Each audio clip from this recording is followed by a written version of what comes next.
Boom, you clicked on this video because you want to know about the impact of discounts on sales. By the way, I am super proud of you. Congratulations, you are thinking at a higher level, because most people automatically assume, what? Impact of discounts on sales? Of course. The more you lower your price, the more you sell. Not the case. And in some cases, the more you lower the price, the less you sell. We're going to take a couple minutes and we're going to talk about the pros and the cons. You can make up your own mind on the impact of discounts in sales. By the way, hi, my name is Matt Easton. I'm the founder of Easton University. It's the most effective sales coaching in the world. If you get any use out of this video, I'm going to let you watch a few minutes from one of our weekly live coaching sessions. You can peek in. If you get any use out of it at all, please smash the like button. Consider subscribing to this channel. But without further ado, let's talk about the impact of discounts on our ability to sell right now.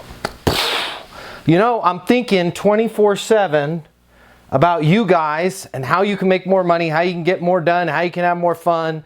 And if you've got a coach like me thinking 24/7, 365 about sales, sometimes some weird stuff. I'll save you most of the really weird stuff, but sometimes some weird stuff pops into my head. And this morning, something very weird popped into my head, and I want to talk to you guys about training wheels. Nobody saw that one coming. The training wheels that you put on your bikes. We were doing some cleaning out of our garage, and there was a bike and it had some training wheels on it, and it got me thinking about training wheels. What do you guys think about training wheels? Are they good? Are they bad? Should you use the training wheels if you're going to teach a kid today to ride a bike? What are the limitations of training wheels? I want to hear from you guys. Somebody unmute yourself. What's up with training wheels? Are they good or are they bad? I think they're good to some extent. Good. It can be a prolonged process, but yeah, I think it's good. I'll give you my legal answer. It depends. It depends. Why would you say it depends? On the experience of the rider. And at what point do they go from good to bad? Well, if someone has ridden a bike like myself, I don't think I would need training wheels. However, if someone is new and a child or learning to ride a bike for a first time, I think that they're outstanding because they give a sense of security and confidence. I hear you. Sense of security, sense of confidence. Go ahead. Who else? Could it possibly give a false sense of security that you would be having for too long, and then when you get off of it, you're not in the real world anymore? It's funny you say that, because I did some research today, and I came up with some stuff about training wheels, and that was the first one. They create a false sense of security, leading to overconfidence and potentially dangerous situations. Why the heck are we talking about training wheels? Okay? Hey, you guys can make up your own mind after this coaching session.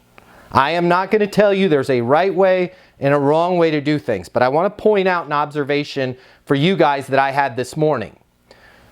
Discounts and your ability to give them to your clients, I'm going to throw it out there, is the training wheels for your sales career. And if you really want to go fast, if you want to win to the Tour de France, if you want to be in X Games and you want to do backflips on your BMX bike, if you want to climb all the way to Leadville, Colorado at 10,000 feet on a mountain bike, you're not going to be able to do any of that with training wheels. And what I have noticed over my career is training wheels and discounts have a lot in common. Let me give you an example. The first one that was just brought up, false sense of security. Having the ability to discount, I'm going to go out on a limb right now and tell you that gives you a false sense of security, leading to overconfidence and potentially dangerous situations. If Roth is my manager and I have the ability to cut my price by 30%, I have a false sense of security that I'm going to get this deal. And instead of figuring out what's deeply important to that client, guess what I'm going to do? I'm going to lean on my training wheels. Every time it gets a little sideways, well, hey, why don't we just give, hey, if you guys could close this deal by the end of the month, what I can do is I can give you 20% off, right? It creates a false sense of security, leading to potentially dangerous situations, which is why, at least in my 30 plus years when I was just a W-2 salesperson, Why I would lose deals where I was like, I for sure that they told me it was going to come in. I offered them a great discount. Deal never came in. The next thing that popped up on the internet about training wheels, they can slow down the learning process. And children may not learn the proper balance as quickly without them. Discounts totally slow down our process. And even for my OGs out there that have been doing this for 30, 40 years, you can still get better. You can have more balance. But as soon as things start to get unstable, what do? We start to think about, well, what if I could, hey, I get it, guys, that you don't need the reporting dashboard. How about we do this? If I could take a little bit off, right? Does it make sense to close the deal? We have to learn to get comfortable in uncomfortable situations. And most of the time, and again, I'm not trying to sway you to totally go away from discounts. It's something that I'm striving for in my personal life and in my professional life and with my companies. My people are not discounting anymore. It's new policy. We're not doing any discounting for any reason, right? The value is either there or it's not there. And if you want to once a quarter, twice a year, once a year, huddle up on our pricing to make sure our pricing is where it needs to be. By the way, it should be a lot higher. We can talk about it then. But you got to get comfortable with being in uncomfortable situations. Let me give you another one. Training wheels. This is training wheels. This is what came up on the internet for training wheels for kids' bicycles. Not sales. But listen to how this is related. They can lead to dependence on the training wheels, making it more difficult for children to transition to riding without them. This is 100% what happens to us. And in fact, what most of us, we do reflexively. I have people that have called me and they're like, yo, I gave a discount. I didn't even know why I did it. They literally said they wanted to buy and then I threw the discount in there. To which in most cases actually prevents the person from buying because now they're going to wait and see if that discount can get any better. It also causes buyer's remorse. When you give a discount, the person can't read your mind. They don't know that that's the best price they could have possibly gotten. So then they're always going to be like, man, I wish if I had just been a jerk to Jared, right? I bet you he would have taken it from 10% off to 20% off. This is why people treat salespeople like trash. And I'm curious to get your guys. Let me just read a few more of these and then I'll open it up for discussion and then we can talk about whatever you guys want to talk about today. But I'm hoping that I can get through to at least one of you that maybe we need to take the training wheels off of our bike. Okay? They can damage the bike's frame or wheels or rims if not adjusted and maintained properly. Discounts are killing your business if they're not adjusted and maintained properly or better, removed altogether. Well, how would they damage my business? Because you're giving away discounts that's your top line revenue. That's the revenue that goes to R&D. That's the revenue that goes to your salary. That's the revenue that goes to us improving our offices, improving our products, improving our solutions. And if we don't maintain them, what happens? I forget that I offered Roth this discount. Then I offer something to somebody else. And then my customers talk to each other. Boom, head-on collision. Well, I got 30% off. What? You got 30% off? I've been paying full price for the last 5 years. Well, that sucks. Now all of a sudden, your customer that's been your best customer is your most upset customer. They can make the bike harder to steer and control, potentially causing accidents. How would discounts make your sales career potentially harder to steer and control? I'll tell you why. Because as soon as you open the door, as soon as you broach the subject of a price discount, guess where the subject stays? Just like a bike with training wheel in a straight direction. It is really hard to steer that conversation once you open the door to a discount. Because now, that's all we're going to talk about in the negotiation is how much money I can get off. Right? Instead of, hey, can you guys give me 5% off? Hey, so, Tony, you had the price for 3 months. What's changed? Well, what's changed is we're just ready to buy right now. And, I'm really looking for a discount. I'm sorry, we don't discount. That's a shame because that would really help me make this decision right now. Well, Tony, when we were talking about this, you had said that not having the ability to have this app on your site was costing about $7,000 a week in productivity, and it's been 3 weeks since you've had the contract. According to my math, adding up what you had come up with there, we're at 21 grand. Does it make sense to go ahead and move forward with this before we hit 28,000, before we hit 35,000, right? At what point should we get this going before you guys can stop losing money? Man, that's a really excellent point. You know what? And to be honest, you know, if we're going to do it, why don't we let's do all of the locations at once, because you're right, I'm tired of losing money. But as soon as Tony goes, hey, can I get 10% off? And I go, you know, I can't do that. I got to talk to my manager. I can talk to my VP. What I can do is I can get you 5%. Well, you know, how about we do this? Let's table things for right now. Let your manager know we're really serious. We're looking at doing all locations. If you could do a 10% if we do the one location, and 20% if we do all the locations, I think we'll have a deal. Now that's all you're talking about. Now you're going back to your VP, your VP's coming back, and it's never good enough, and Tony's not satisfied, okay? They can make the bike less stable and harder to balance. Totally. If you're leaning on your discounts, you are less stable as a sales rep. You are harder to balance as a sales rep. You are now a victim to how much you can lower your price. And again, your customer doesn't know. They can't read your mind. They're not the CFO of your organization.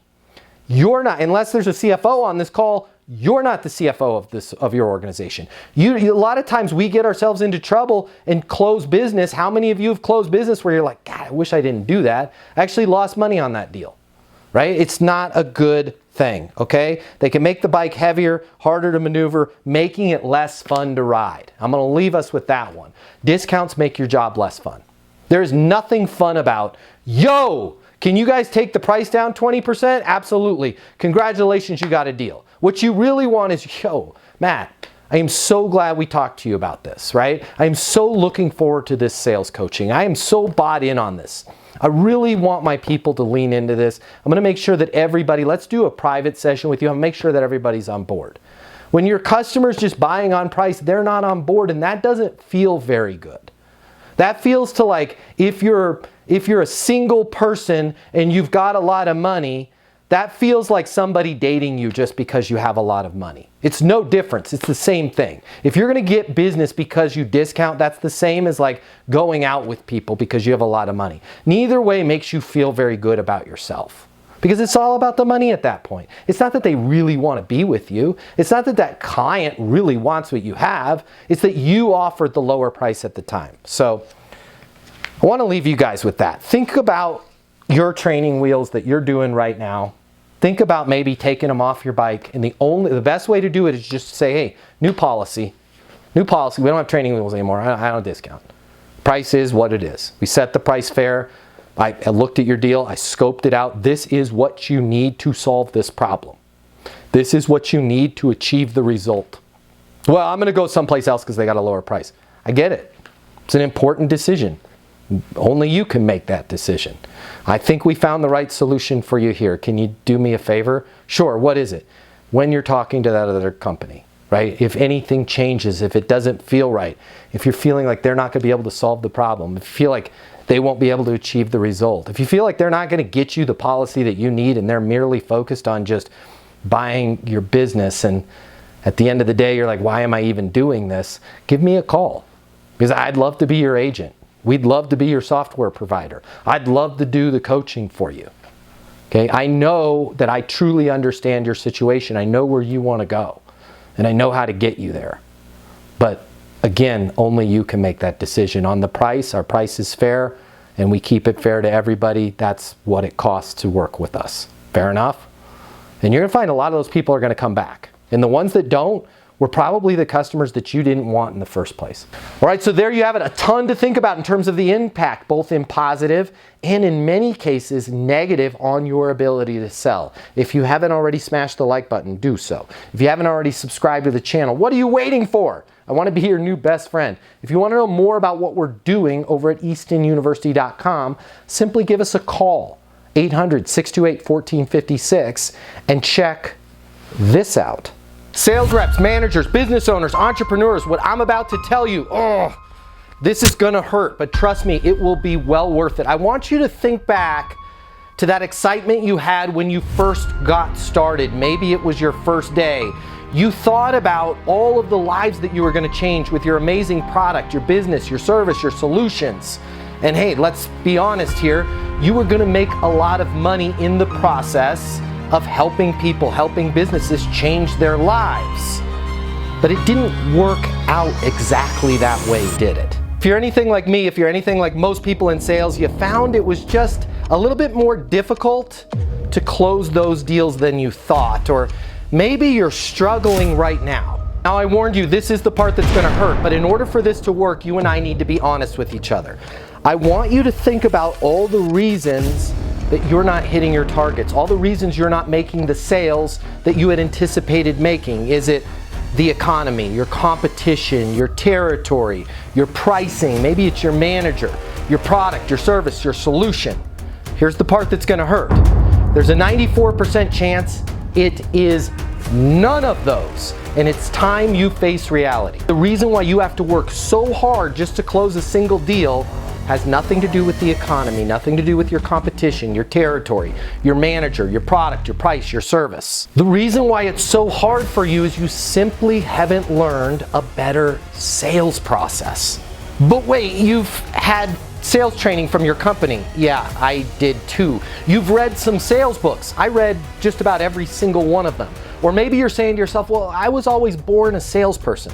Nobody is born knowing how to sell more than they're born knowing how to speak Cantonese or fly an F-22 fighter jet. And by the way, the right sales process is a lot easier to learn than a language or flying an airplane, but you still have to learn it. My name is Matt Easton. I'm the founder of Easton University, and if you'll let me coach you, I can show you how to sell more than you've ever imagined without being pushy, without being manipulative, without following some super complex system where you spend more time trying to figure out what stage your deal is in than actually closing deals. If you will let me coach you, you will never, ever, ever, ever find yourself blaming the economy, your products, your price, your manager, your territory, your competition again, because you're gonna be in total control of the sales process and the outcomes. I've devoted my life to unlocking the perfect sales process, and I wanna coach you the same way I've helped thousands of other people in the exact same position that you are right now sell a reported $3.47 billion, yeah, that's billion with a B, over the last 12 months. I've been where you're at right now. I know how to help you. I can show you in just a matter of minutes what will take you years of trial and error to learn on your own. Now, if you've made it this far, but you're saying to yourself, it can't be that simple, just trying a new sales process alone will not get me to where I want to go. I know exactly what you're feeling. I said those exact same things, and I was wrong. Having the right sales process changed absolutely everything for me. So I want you to do me and yourself this favor and spend just a minute or two over at eastonuniversity.com checking out what we've built. Now, if you spend a couple minutes and you decide that our coaching can't help you, it can't help you change everything about your career, everything about your life, no harm, no foul. You can continue to do things the way you're doing them right now. But just imagine, what if you head over to eastonuniversity.com right now and it connects with you? What if it is that simple? Suddenly everything starts to make sense and everything changes for you. Your career, your income, your goals, your company. You start heading in the direction you always thought you could. Isn't it worth taking a couple minutes and seeing if that might be the case? Easton University is more than a platform. It's more than live coaching with me. It's your future, and you and your future are worth it. Thank you so much for watching. I'm glad you and I have met each other, and I look forward to seeing you over at eastonuniversity.com right now.